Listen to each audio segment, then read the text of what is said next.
Hey folks, welcome to the Generational Gap. I'm Robert, your resident Gen Xer, and right there next to me is John, our resident millennial.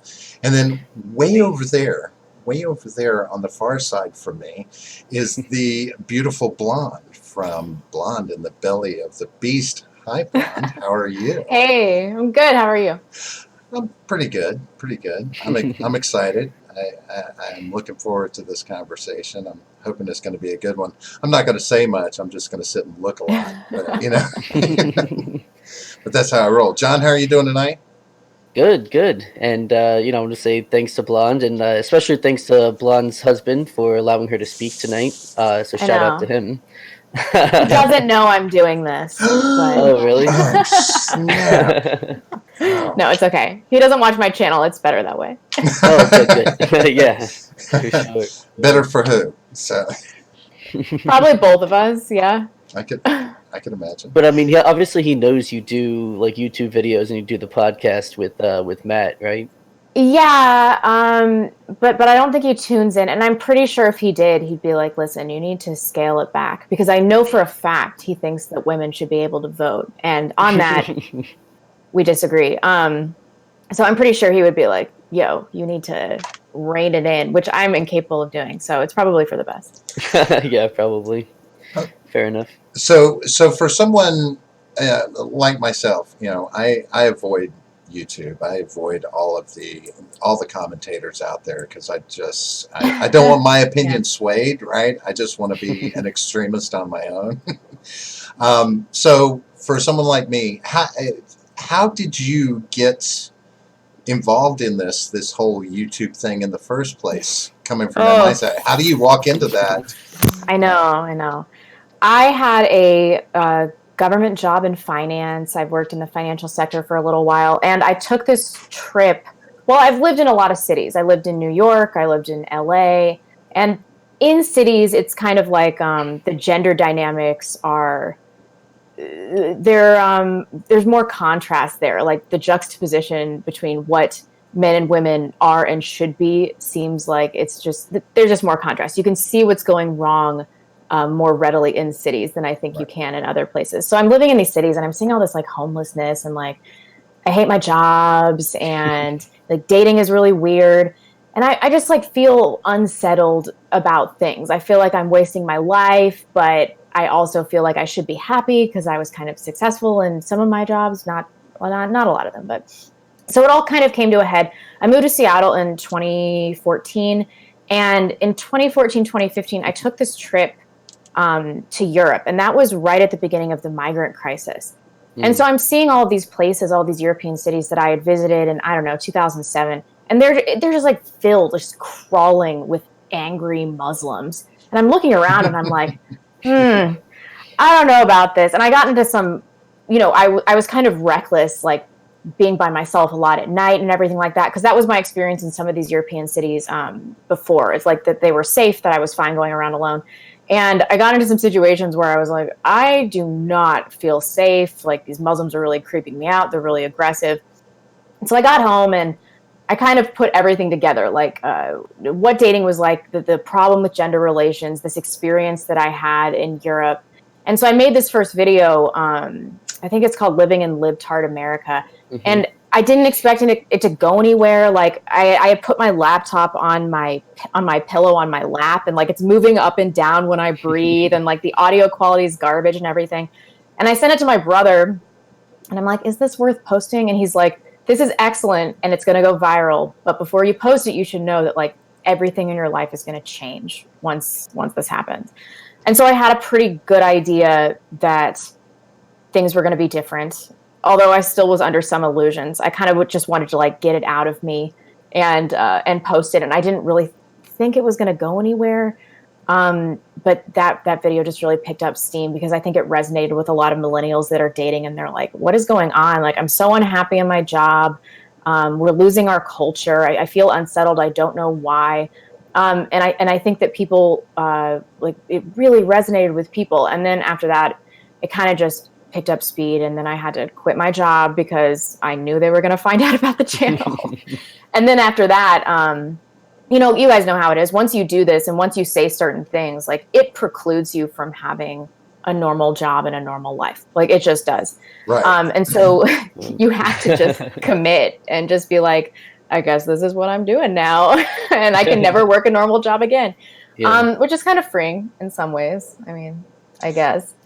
So yeah, I mean that's what's kind of what we're hoping to do here with this podcast is trying to make a little bit of money before we start getting attacked and everything. So hopefully that'll happen. But it's reassuring. It's like the more people that do this, we can share the risk. And so I'm always encouraged to see podcasts like this because I'm like, everybody that does YouTube is just kind of a regular person. And the more people that do it, the less individual risk we have. And so when I see a new hit piece come out, I'm kind of like, it doesn't really matter that much. They can't get all of us, can they? Yeah, hopefully not. Or can they? Yeah, I mean, it begins to be a question, right? I mean, when I see things like Amazon is potentially going to get a deal to have all of the Department of Defense's information, and I'm like, okay, you're one step away from the NSA, you're one step away from everything that we are, and you're just a corporation. These kind of things. Were you brought up in a very conservative home or more liberal? I mean, I think my parents, it was kind of a standard suburban upper middle class upbringing. My parents, we were all pretty indoctrinated. They were standard boomers. I mean, now they're super woke, but it was just standard boomer stuff. Like we would watch, a Hollywood blockbuster movie every week. And I don't think until pretty recently, all of us realized like, wow, we really allowed a lot of indoctrination to come into our house. But, some conservative tendencies, especially fiscally. But as far as like where I am right now, like so far right, this is sort of a new development. I come from a kind of a libertarian background, although that was mostly just because I wanted pot to be legalized. Like most libertarians, that was like the crux of my entire worldview. Oh man, we actually have a good comment there in the chat by our own Black Pill distributor. He says it's Midget B. Yeah, it says I believe the mainstream media is set up to make people who felt like you did feel alone or isolated or strange for feeling that way. Yeah. And I think that's very, very true. He says your YouTube was your release or served as your release. It's a cultural catharsis in a way. And I think that's a very good point to make. That's definitely true. And I think that. Oh, sorry, I just turned on the live stream and it confused me. I totally forgot what I was saying. It's a cultural catharsis, and I think that once you kind of cross that precipice of like saying what you are feeling, it really liberates you. It allows you to. It shuts a lot of doors, but it also opens a lot of doors. You get a lot of opportunity. In this sphere, and I'm sure this is something you guys will experience too. Yeah, probably. Yeah. So what about like friends and things like that who you had before? A lot of them still with you. Any of them? Do they hate your guts now? It's kind of a mixed bag. I mean, I didn't have a super great reputation before I started doing this. Like I've always had a really bad fuck you attitude. And I burned a lot of bridges before. So it was not super hard for me to do this. I didn't have a lot of lasting friendships with people on the left anyway. And I don't know that many of my leftist family members know about the channel or care to see it. I mean, they're all pretty non-confrontational, so they haven't approached me about it. And I'm kind of scary. So people don't tend to like want to come at me about this. I do get a lot of emails from people from high school and like ex-boyfriends and stuff. They're like, oh, I found your YouTube channel and blah, blah, blah, blah, blah. Which is kind of reassuring because I feel like when that happens, I can sense that there's a cultural shift that's going on. Like people from similar backgrounds are experiencing the same thing, and organically they're coming to the same conclusions. Because it's not like they heard about me from people that I went to school with or anything like that. Like the people that have found me, they've just been in this sphere of YouTube and I popped up and recommended. And that's happened like 5 or 6 times. So that means that some of these people have to be coming to the same conclusions that we have. Yeah, and I think we've noticed that. I think like a lot of people at least have noticed that kind of cultural shift away from the left. And with that, this shows the generational gap, right? We come at, these kind of things with from two different generations, but we also sometimes will start talking about Gen Z, the next generation coming up. I personally have a lot of hope for Gen Z because I mean some of them are radical lefties, but there's a lot of people on the right over there. I don't think Robert shares exactly the same kind of hope, but what do you think for the next generation? I mean, I oscillate between hope and despair with Gen Z because I'm seeing a lot of communist nonsense from them, but I also see people like Soph, and I'm like, is she representative? I don't know if you watched our interview with her, Yes. but her school did a protest against her, and she showed up at that protest to interview people. It's like the balls on this chick. Didn't she show up and offer to like sign autographs and stuff? Which is that is so great. That's exactly what I'm talking about, though. And people like her really give me hope. Yeah, I mean, it's showing that the protests against her aren't working. Yeah, nobody cares.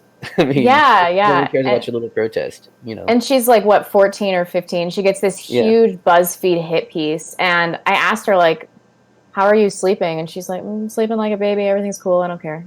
I don't care about this at all." And like, I believe her. Like, she genuinely doesn't give a shit, and that is so awesome to me because most people, especially millennials, we're so sensitive. Oh my god! Our feels. Oh my god!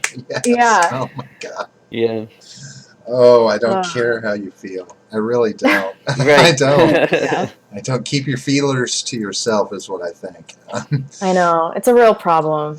So you mentioned gender roles. You mentioned this disparity, John. I know that this is a big reason why you wanted to have her on. So go ahead, ask the question. I've got to know that. I really got to dig into this. Yeah. So you've been really against the 19th Amendment, which, for those out there who don't know, is the amendment that gave women the right to vote. And so, go ahead and get the steeples ready, the scholarly steeples. But, so you've been against that quite a bit. A lot of people think you're joking, though. Are you joking? Well, I think initially it kind of started off as a joke, but then I got married and I realized that like I would be satisfied with being a part of my husband's vote. Mm-hmm. And I don't want to act like I'm representative of all women. I'm really not. But I feel like I'm pretty rational and I have a really hard time not making emotional decisions. And so I have to, maybe I'm just projecting this on other women, but I can't imagine that this is not a problem for basically all women. I mean, this is how we kind of evolved, to protect children. We make emotional decisions, and women want security. They really do. Stefan Molyneux talks about this all the time. Women, especially single women, which is a huge part of the population now, they will always vote for financial security. And that is going to, every time, end up with a massive welfare state. And so I want to get back on track as a society. I want women to be incentivized to marry, to make their vote count. But I mean, I'm under no delusion. Like, I don't think it's going to happen. Nobody's going to be like, oh, let's repeal the 19. It's not going to happen. But ideally, I mean, one vote per landowning family. We could skirt the entire gender issue. So per landowning, because that's what I was going to ask about was, if a woman owns a house on her own, does she get a vote then? No. So she must be married then. Mm-hmm. And then what about men who aren't, who don't own houses or own land? Do they still get a vote? If you live in an apartment complex or something like that.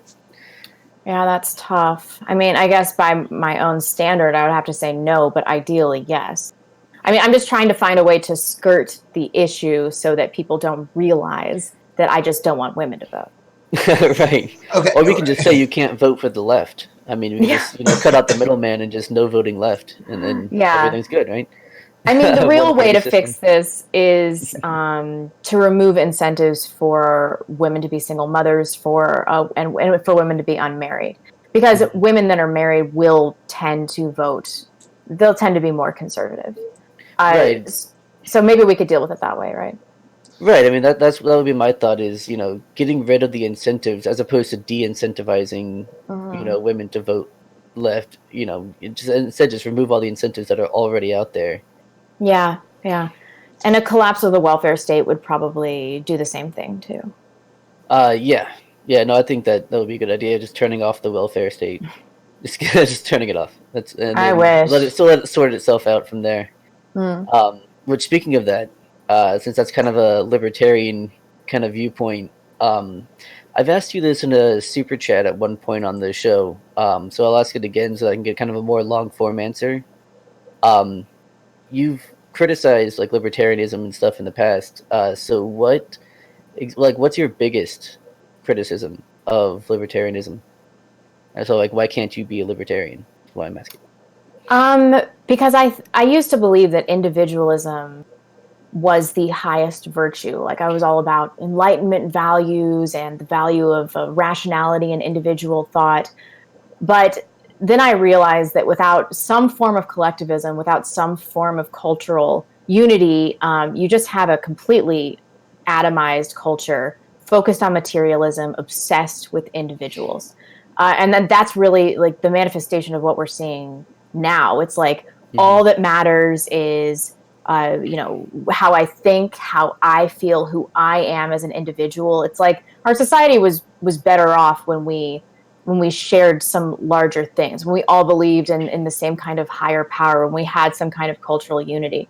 Um, there's this great meme, and I've mentioned this on the show before, but it's this like African guy, and he's tending to this little circle of a garden, and everything is green and lush. And then outside of it, you see that it's just like a barren, trash-covered desert wasteland, and it's like libertarianism, and that's totally what it is. It's like it only works in a society where we all share higher values, and when the average IQ is like at least 100. I just think that we're too. It's true. We're too atomized. We're too self-obsessed. We're too materialistic, and we're too dumb to be able to live in a truly libertarian society at this point. The idiocracy is becoming real. Yeah, Yeah, that's true. I have told John this, that I think, and libertarianism will take you down that path. Ultimately, it will. I mean, you'll just be sitting there on your potty recliner watching That's right. TV. Yeah, that's so true. All right, so I got to throw back real quick a question to you. So, if you take this stance, as far as women are concerned, what do you think about women in power from an emotional standpoint, making decisions for companies, for industry, these kind of things, not necessarily politics? Where do they stand in your rationale? Well, I think the Carly Fiorina HP example is probably the standard, not the exception. But I can't say that if somebody like Ann Coulter ran for office or wanted to be head of a company, I mean, but it has to be such a specific type of woman that is so much like a man. But just in general, I mean, can you think of a single example where a man wouldn't have done a better job? Okay, well, I can get on board with that premise. I can. I'm not going to argue. I mean, John knows that I'm a big proponent of the traditional family values, Yeah. with a husband that goes out, earns the bread money, and the wife stays home and takes care of the kids. Or you can reverse roles. If you need to do that, that's fine, as long as there's one person that's in it. Granted, that's going to happen with women who are more masculine in their approach to life, right? I agree with that, because I think you might agree with me. We're just animals, and we're wired certain ways, right? I mean, it's just what we are. But going a little bit further from the standpoint of taking, not having the vote, it almost sounds like you're saying women shouldn't have a voice. That we shouldn't hear that voice. Yes, they can be heard, but only by the man who's going to cast the vote. And only right? if they have permission, right? Yeah, I mean, maybe I'm not so hardcore, but wouldn't that incentivize women to make good mating decisions? Hopefully. Well, hopefully it would. But doesn't it also, is that not in and of itself a different form of the welfare state? Now there are just a bunch of gold diggers out there looking for the guy with the most money and security. That's where Yeah, this culture would go. I mean, that's how it's always been, though. I mean, no matter what people say, relationships are inherently transactional. Stefan Molyneux, I always bring him up, but he always says, your daddy's rich, your mama's good looking. It's like women are going to always search for status and like a robust financial situation. Men are always going to be searching for youth and fertility and hotness. It's just the way things are. I mean, I meet a lot of guys that are like, I don't care what my wife like looks like. I just want her to be really smart. I'm like, you're so full of shit.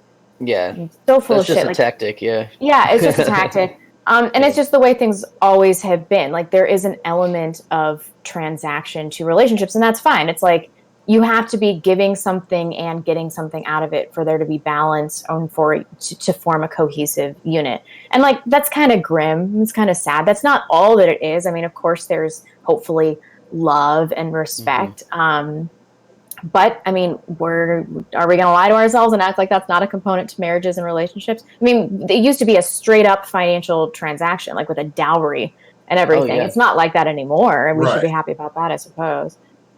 Yeah, and about increasing status of the family, marrying off into a different family. Yeah. Oh yeah. Well, now I'm going to throw a hypothetical out there at you because I've run this through my head and on the show before. So in an effort to achieve that more family oriented, family value country that we used to have that to a certain extent in this country. You throw back to the 40s, 50s, that kind of mindset, right? Leave It to Yeah. Beaver, I believe, did a good job of that. But Andrew Yang talks about the UBI, and I've told John, if a couple has $2,000 coming in guaranteed, that is an incentive for him to go out and get a job, or her to go out and get a job, and one of them to stay home and raise the kids in a wholesome environment, not in front of a TV, not in front of a babysitter, not at a daycare. We would be instilling family values through that unit. Would that make a social process like the UBI worthwhile for the long-term goal? I think you're projecting your responsibility on society at large. I mean, like I mentioned earlier, I think that largely we've become pretty dumb and lazy. So I don't know if that would be the necessary outcome. I think most people would be like, oh, sweet, I'm getting $2,000 a month. Now I don't have to do anything. Now I just have to like lower my quality of life and spending so that I can work as little as possible. It's like being in this cycle of getting unemployment benefits. I've seen people do this like a really long time. They're making $1,600 a month. They know that if they get a job, they're going to lose that. And so they just kind of cut their spending and like get used to being kind of poor and lazy. And I think that that's what would happen with UBI. Well, see, I always go with, because it's 1,000 per person. So I think that at that point, 1,000 would just become the new zero. Yeah. You know what I mean? Like, because everyone knows, so your landlord knows you got $1,000 coming in, your rent's going up. Yeah. Right. As soon as you try to get a new place, your rent's going up. The prices for things will go up just because they know you've got it. Right. And all that's just going to do is cause hyperinflation. But now, yeah, you're right. But neither of those opinions are rooted in cynicism, right? I mean, is it cynicism or is it logical presumption that this is where society would be? I mean, I don't think they're mutually exclusive. I mean, there's, are we past? So we're saying that we're past that point? Like, are you full on that we're past that point, Blonde? We can't retract? Oh, I mean, I don't know. I think probably, yeah. I mean, I don't really see a way that we're going to. I mean, we can't squirt the milk back the udder on this one. I think that we're going to have to use some shame tactics and some kind of severe tactics to get people back into their natural roles and like a more responsible state of being. So I'm right. We're going to need to go more authoritarian. I mean, we're going to have to get extreme. Blonde's in favor of that for sure. We're going to have to get a lot more authoritarian around here. Shut the borders down. I'm a big proponent of shutting all borders down. We don't need immigration right now. We've had enough of that for a couple of hundred years. We're good. We need to sort ourselves out for maybe 10 years, right? Get ourselves straight. Yeah. They used to do this with every flood of immigrants, even ones that were relatively homogenous with our Western Europeans. They would bring them in, and then they would have a moratorium on immigration for like a decade, 2 decades, and so that people could acclimate. That's what they did. It wasn't until 1965 they're like, let's bring in all of these Central Americans and Africans. Think about all the problems that we had when it was just like the Irish and the Italians. And now it's like, how could they possibly think that this was going to work out? It's insanity. So I'm a big advocate for like a total moratorium on immigration for 50 years, but I will take those 4 million South African whites.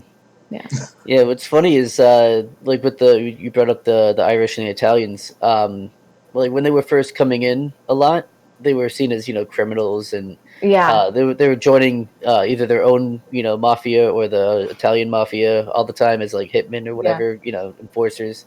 And then like few decades later, the stereotype was that they're cops now.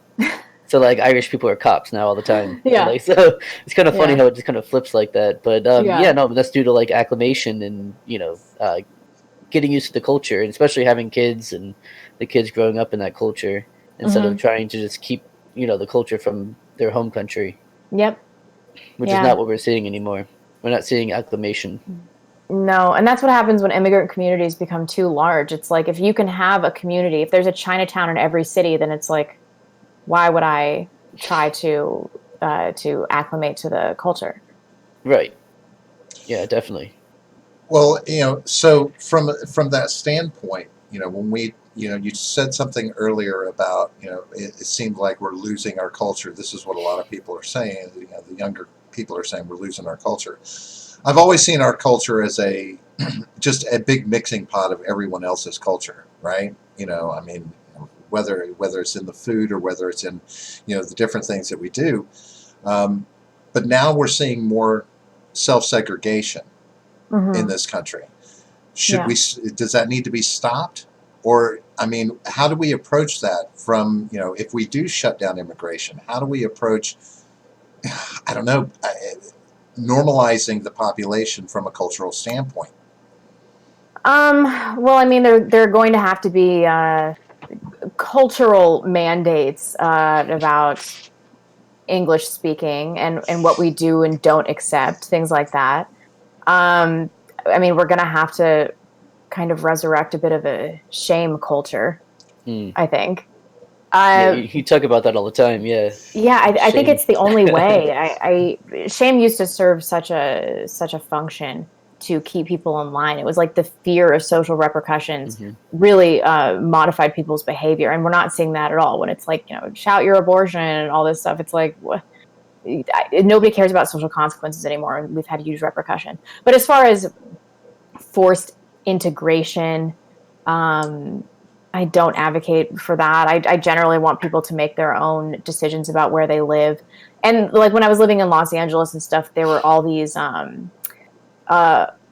of these objectives to like integrate Section 8 housing into really nice apartment communities. And it just made everything that would otherwise be nice super shitty.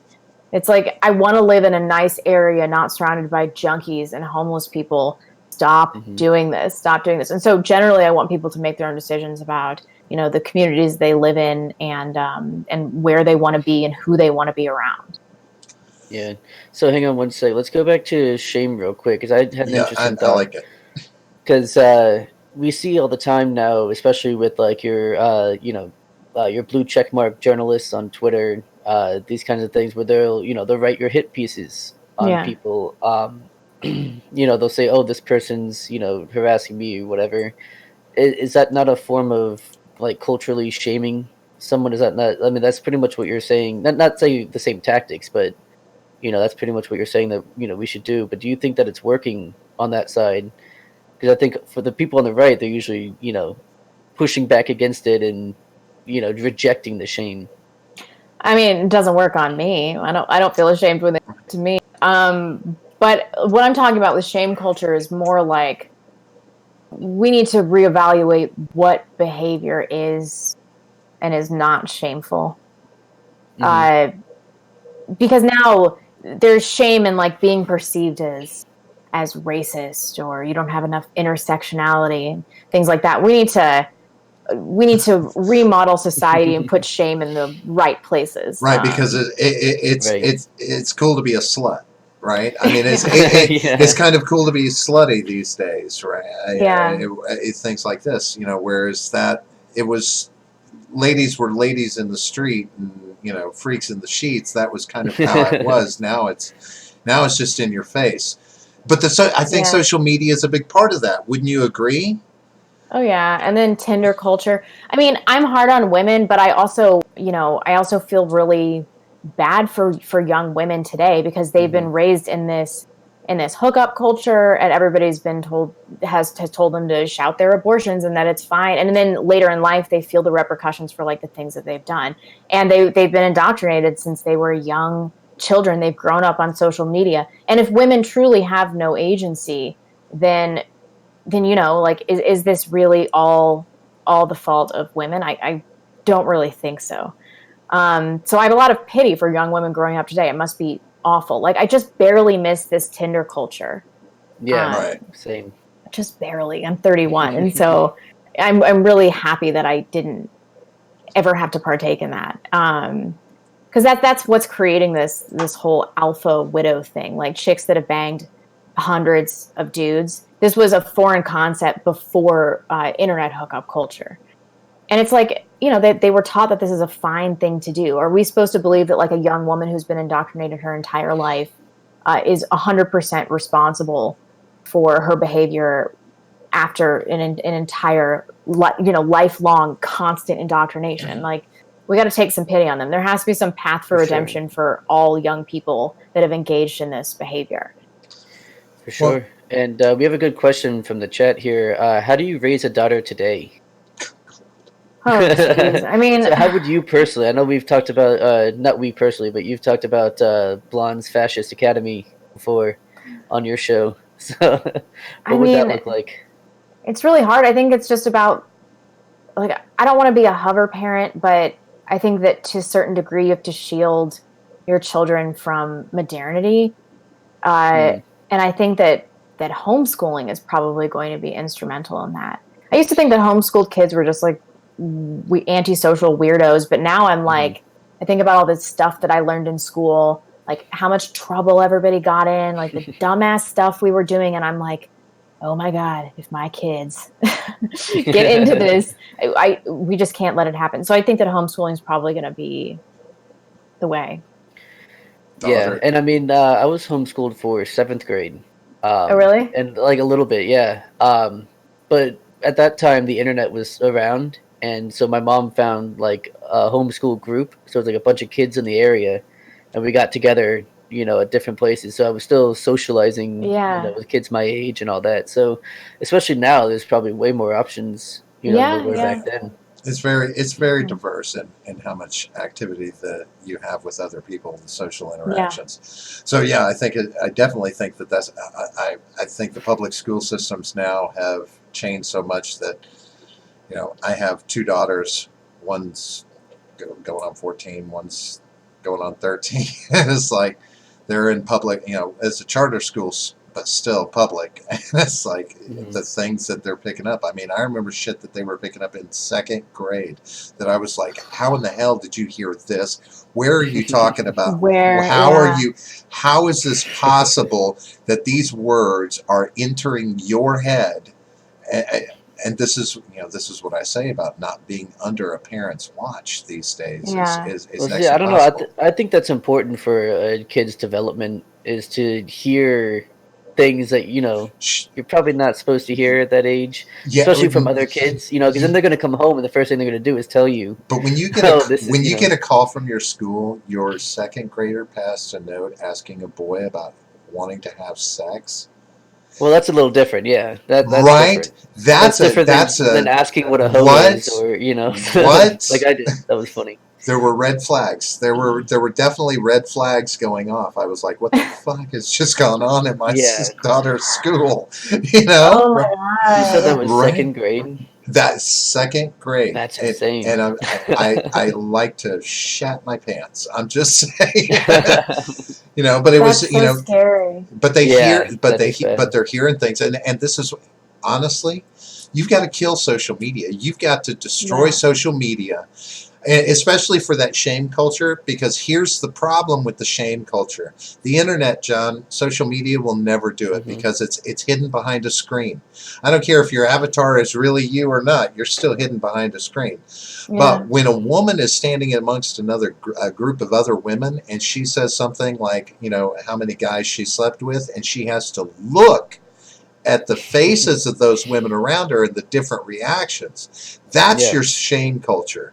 That's where someone gets it driven home, that maybe their actions aren't really socially, on the money. Yeah, no, I mean, I do agree that, like, having, free range kids is probably not a great idea.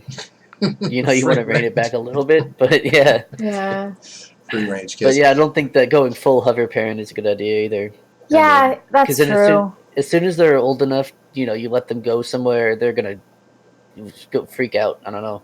Yeah, it'll be like Rumspringa. Yeah, exactly. I was gonna bring that up. Yeah, Rumspringa, exactly. Well, I don't know.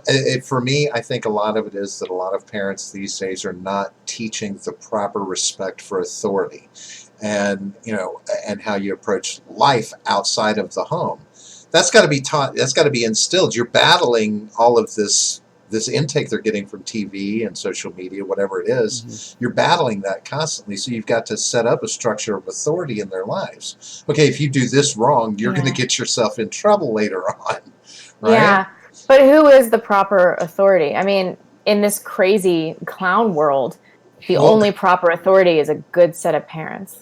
Well, yes, and that's who you're establishing, but when they walk out your door at 18 years old, they need to understand that now the new authority is going to be the police. The new authority is going to be... You're hurting me. But look, when the police stop you on the street and they tell you what you're doing is wrong, you've got to listen. You don't just...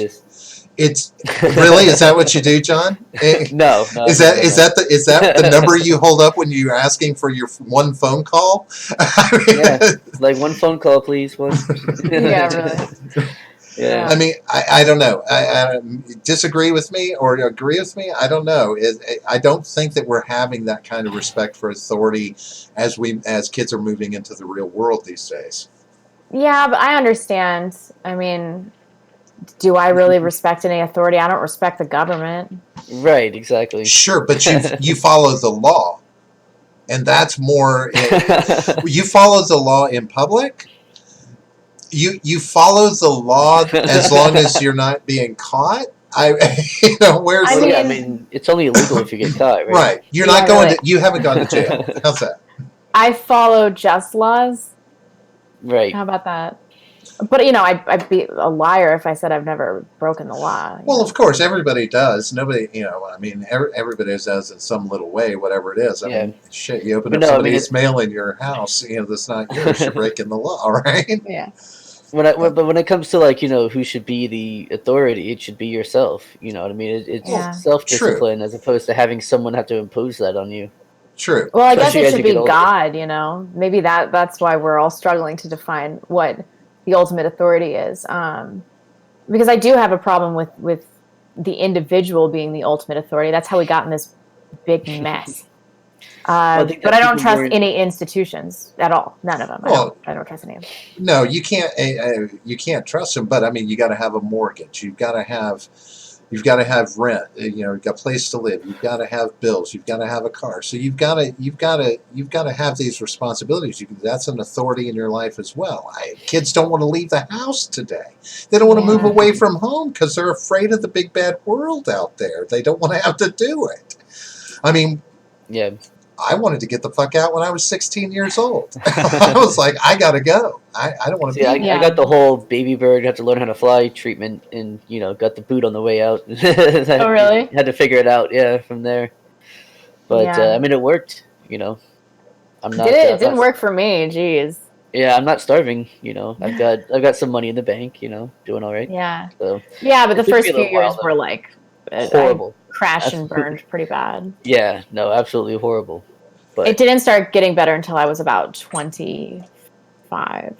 I went to 26. Was about when I got the job I have now. Was about when it started getting good. So, But 18 to 25 was yeah, basically a disaster for me. Yeah. 100%. Yeah, They call those the good years. They call they were good and horrible years. Yeah, They were just the worst. Just Yeah, but when you're telling stories, you're like, well, when I was 22, I remember. Yeah. Yeah, those are the stories you tell, and then of course they always end with, "Now, I'm not saying it was okay. I'm just saying it happened." No, it was just such a disaster.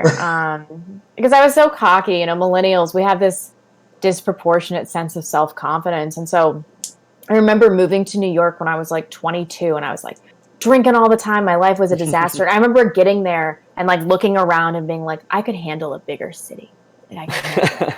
And then my life just fucking crashed and burned, totally fell apart, had to move back in with my parents.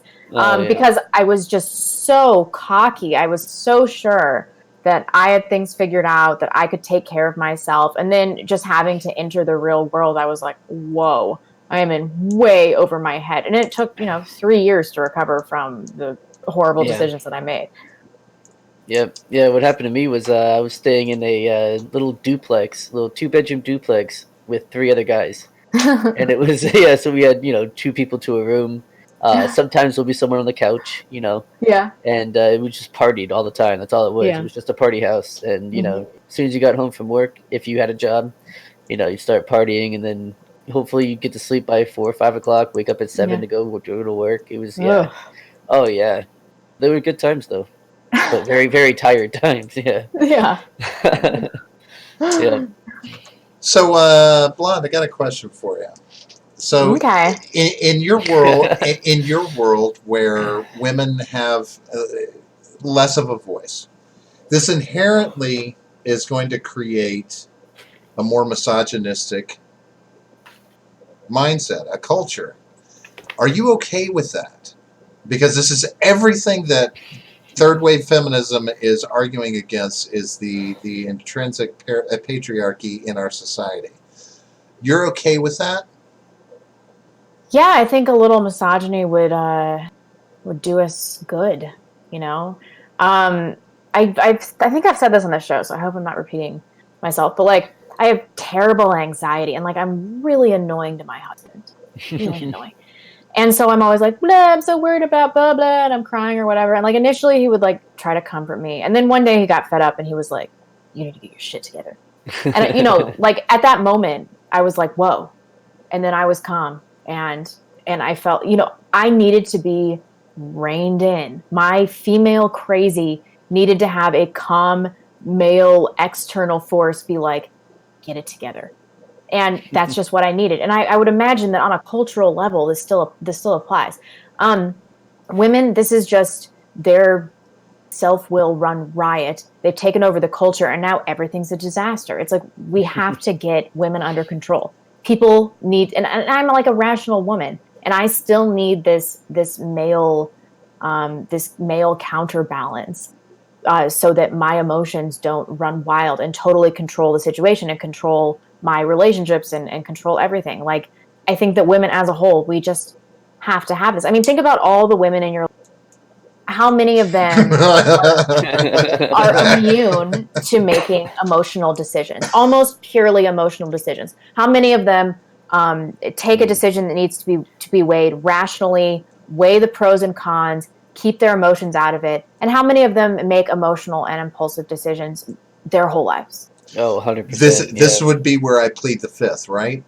Yeah, I mean, it's true though. Yeah, my fiance it's something about the way we're wired. I'm all good.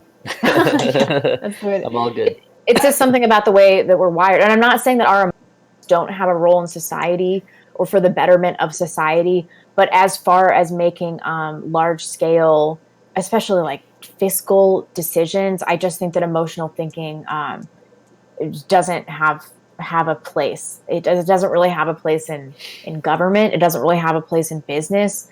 In policy making. I don't really see how emotional decision making can benefit any of those spheres. Do you? Mm-hmm. It's a trap. It's a trap. So let me throw this out there just for shits and giggles. Is it possible we're only speaking about primarily about white culture right now? What do you mean, like the emotional decision making? No, from the standpoint of from a misogynistic standpoint, like it seems to me that white culture is trying to drive us far away from that misogynistic, environment. Whereas you see inherent, like if you look at the Hispanic community, the Asian community, African American community, these are all typically male-dominated households. These are male-dominated. I don't know. It's Hispanic. Well, I mean, I would argue in Hispanic cultures, you've got like a real crazy woman problem. Well, yeah, but that's even in with Black culture too. True, they have a crazy woman problem. Don't get me wrong, but the underlying culture, when you go to their home country, it's a male-dominated society. Well, so there's their home country, right? So there's that crazy aspect is the integration of it with their new American culture. Well, no, I mean, in Hispanic households, though, it's usually the woman who's in charge of everything inside the household. Well, sure, in the house, right? But there's a patriarchy established there as well. I mean, it's because the man's actually working, which is what we're trying to, is what she's trying to, get us back to, I guess, is that, the man goes out and work and, so when he gets home, he'll sit on the couch and have a beer. Meanwhile, the woman's, cooking or, whatever. Wait, that's pretty much what you'll see in a Hispanic household. Are you saying she's taking this and she's taking this stance just so women can be more lazy?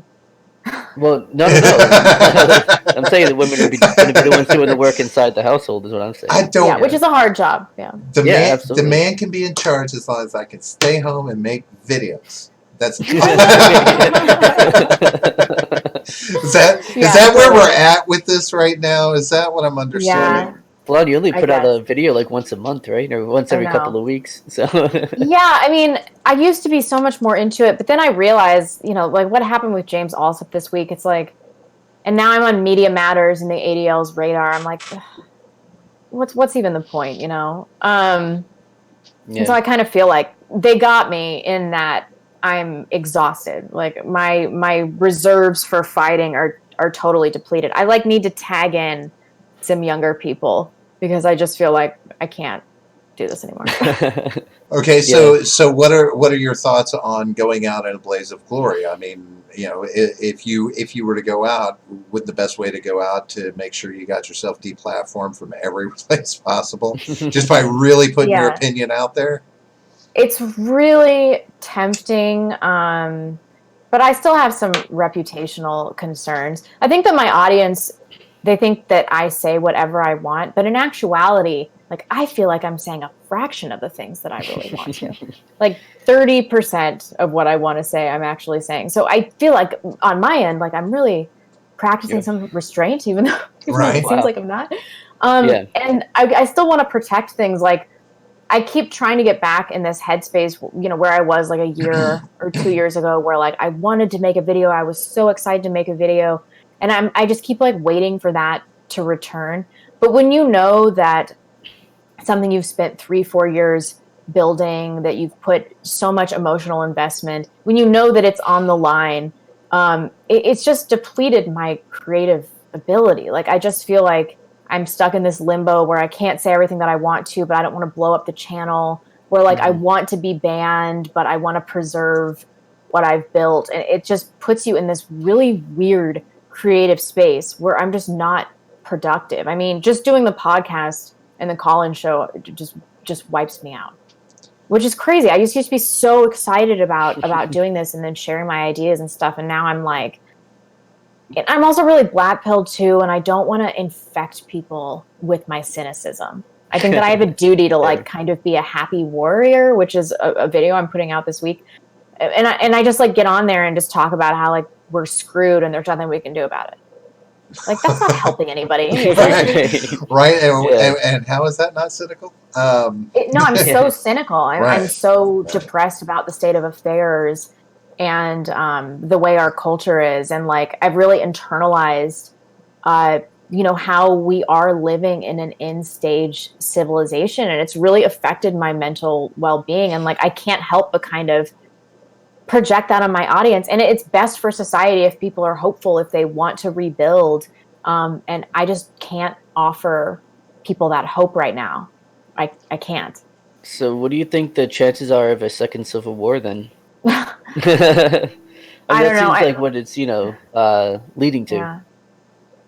I mean, I think that I don't know that we really have the stomach for that. Like as millennials, the dudes are generally kind of like especially Antifa guys. There's just these like limp-wristed pussies and stuff. And it's like, are we really going to wage this violent civil war? We don't have the aptitude or the strength as a society to be like in the trenches anymore. And so when I think about a civil war, I'm like, I don't even know what that's going to look like. It's going to be like Molotov cocktails and expansive hacking efforts.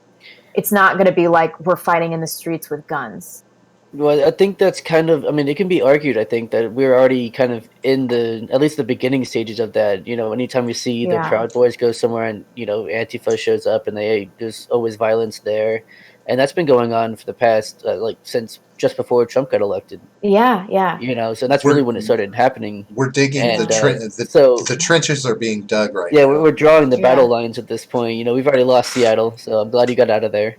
Yeah, totally. But, we've lost Portland, but those were never going to be for the right anyway. So, but it's such a bummer because they're beautiful cities, and I grew up. I had a pretty normal suburban childhood. We would fish and play capture the flag, and I wasn't learning a bunch of weird gender shit and stuff about trannies and dildos and stuff in school. Like it was pretty normal. Like I got a fair amount of indoctrination, but like I look at kids growing up today, and I'm like what? And I look at the left, and I just have nothing in common with them. We don't share basic values. And so it makes it very difficult for me to be like, we can make it work. We can find common ground, because I'm just at this place where I'm like fuck you people. We can't share a country anymore. Right. Yeah. And then what do I do with that? Right.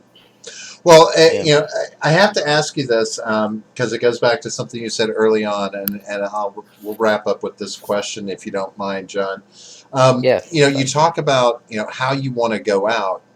So, if this kind of thing is the kind of thing that'll blackball you from your job, that sort of thing, what are you protecting by not going out in a blaze of glory? Like, what is it? Just the legacy you want to protect? What do you want to hold on to? Well, I have been told by some people that I trust and respect and have, important interpersonal relationships with. People have had some talkings to with me about not talking about certain subjects and stuff like that, that I think are really important. And I respect these people and I value their opinion, and some of them I really love. And I don't want to get into this place where I'm categorized by the left as somebody that is just insane. Like you see what happened to Alex Jones. Mm-hmm. Right. I really wanted to talk about Pizzagate. That's a good example. When this was happening, and I still I've talked about it a few times. I am a believer in Pizzagate. I have combed through all these Podesta emails. I think it's just incredibly bizarre coded language. I get real conspiratorial about this stuff. But at the time, I remember my family being like, this is insane. You can't talk about this. And so I didn't. But now that this Epstein thing has come out, I feel more comfortable being like, yo, come on guys, come on. But it's stuff like that where I just don't want to burn these remaining bridges that I have. And I don't want the left to be able to cast me in the light of somebody like Christopher Cantwell or something like that. With people that are measured and practice restraint, like James Alsop, it's really hard for them to make him seem crazy. But for somebody like Alex Jones, it's just so easy. And so I try to walk that line, where the left can't come out and be like, like this bitch is insane. Like, you can't listen to anything that she says, because once you talk about certain things, you can get to a place where you basically negate everything you've said before. And I do hold a lot of positions that to normies would probably do that. Yeah, That makes. I think we all do, though. Yeah, definitely. How can you not? They'll be like, "What the hell are you talking about?" And I you have to know. explain. Like, yeah. Oh man. So before we bid you adieu, if you would be so kind, let our folks out there, our audience, know where they can find you, where they can see you out in the big world. Sure. I am Blonde in the Belly of the Beast on YouTube. It does not autofill. You got to type in the whole thing. I'm Blonde Or Beast check our description. on Gab. Oh yeah, check out the description. Blonde Beast on Gab. I have a Minds. I never use it. And then I have a podcast on Sunday nights on Matt Christensen's channel. It's called Beauty and the Beta. We have a Wednesday call-in show as well. Yeah, Wednesday call-in show is fun. Yeah, it's weird. Yeah. It's a weird show. Thank you so much for having me. That was such a lively discussion, and I had a great time. No, Yeah, I'm definitely. Thank you for so being here. absolutely thrilled that you were here with us. It was great for us. And on that note, John, we have a couple of things coming up. If you'll throw that out there real quick before we peace out. We're actually our Monday show. We're shooting the shit. I believe we're canceling that, right? Yeah, they're the Dorian. We're going to trade it for Dorian. Yeah. So we're going to hunker down and hopefully not get killed. But and then we'll be back. Obviously Friday. As long as we have power. As long as we have power. Yes, I won't be back. I'll be in New Orleans still. Okay. Are you in Florida? Yes. Yeah, yes. we both are. Yeah. Or as we like to call it, the path. Yeah, we're right. So are you staying put, or you're? Oh yeah, I'm going to New Orleans. I'm leaving Monday, but I was planning on going there anyway, so that my trip is not affected whatsoever. So, okay. Yeah, but Robert will be here, hunkering down. Well, stay safe, you guys. Oh, thank you. Lord knows. But Robert will be back as long as the power is on Friday. With Stephen Ignoramus in the hot seat, guest hosting for me. Stephen Ignoramus. Yeah. Blonde, you might actually remember him. He was the one who sent you the song Wednesday Nights All Right. Yeah. Yeah. So he'll be guest hosting. And then on September 16th, we've got Short Fat Otaku is going to be here interviewing with us. So that'll be fun. We've been trying to get him for a little while, actually. And then see what else we got. Halloween, we've got our 3-hour charity stream for, I believe we're doing St. Jude's again. Do our little Halloween spooktacular. So that'll be fun. That's racist. Yeah, it is, I guess. And then, I didn't even put that together until just now. Thank you for that, Blonde. Jesus. I thought you were raised in the South, son. That's true, I was. But and then Friday, December 6th, we've got our 12-hour live stream for Toys for Tots, so that hopefully we can get some toys for those kids. That's so sweet. That's so nice. Oh yeah, thank you. Yeah, we try. And so for now, that's all we've got. And folks, you can find us downstairs, right underneath in the description. We've got our Twitter at the Gen Gap P, and we've got also our Discord link. Please jump in the Discord. We will be sure to embarrass ourselves there often. Outside of that, thank you, Blonde, for stopping by, and John, thanks for hooking that up, because she's a lot cuter than you, I gotta say. Don't tell your husband I said that. I don't believe you. That's folks, if you like what you're hearing, you're nice. Yeah, you could try to be a neckbeard, right? Yeah, maybe. If you like what you hear, and hit the like button. If you haven't already, hit the subscribe button. We are going to get the hell out of here a little early tonight and start battening down the hatches before Dorian peeks her head in my studio. And for all the rest of it, you folks have yourselves a great night, and we will see you again next week. Thanks, Blonde. See you, Jen. Bye, guys. See you guys.